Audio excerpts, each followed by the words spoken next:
Do you ever talk to the kids about how to speak nicely to each other? Because I know you've done some anti-bullying work. Yeah, well, I never really talked to them about how to specifically speak nice to one another, because it's based on your environment, your culture, how you grow up, how you can perceive things.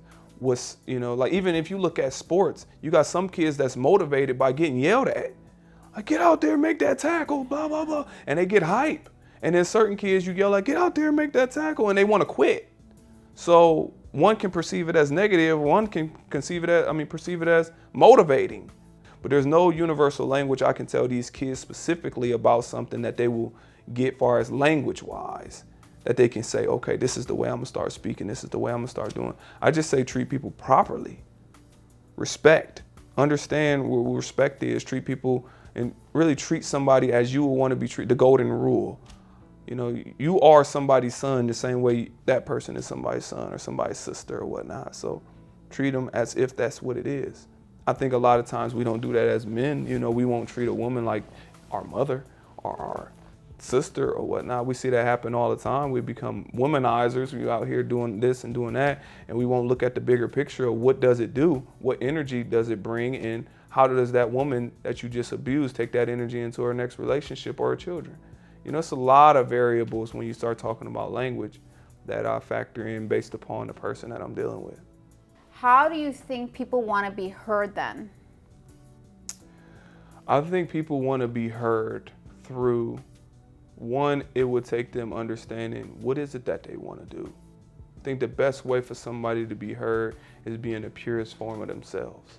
But oftentimes we are so distracted we don't even know what that means. So how do, I say popular people because it's easier for people to get, how do LeBron James want to be heard? Through basketball. Mm-hmm. How do Picasso want to be heard? So we know these people on this level. So when you look at it even on a smaller scale, how do young Jill want to be heard? 9 times out of 10 it's through something she likes doing. That's the reason why she's showing up at chess club. This is how she wants to be heard. I want to go here, I want to express myself. Expression is the way I think people want to be felt. So yeah, I'm trying to say it in a nutshell. I love that. It's it's like that Shakespeare quote, know thyself. Yeah. Know yourself and be anchored in yourself so people know who you really are and what your love language is. Exactly. Or whatever the case may be at that point. And I think that's very important. So what's next for you? Well, it's a couple things. Oh man, that's a huge question. Immediately, it's about popularity and growing out my base for depression and suicide. So what I want to do is have more notoriety for depression and suicide so I can create this base of learning, right? So how people can overcome things, how all the psychological things I learned working with kids. After that base, what I am going to create is a juice bar and have it mixed with mental health. So now I got this juice bar. I'm telling my future plans, but hey, if you want to take it, you can have it. You can have it. It's only gonna make the world better. But I want to create a juice bar that's going to be able to serve vitamin B foods and juices, green juices, etc., to be able to give people the proper nutrients to think properly. And not only that, they got the base of psychology. When you're sitting in here, you can watch videos, you can relax, you got good music, you got proper energy. And I want to do wraparound and start doing it with foster care students to be able to bring them in.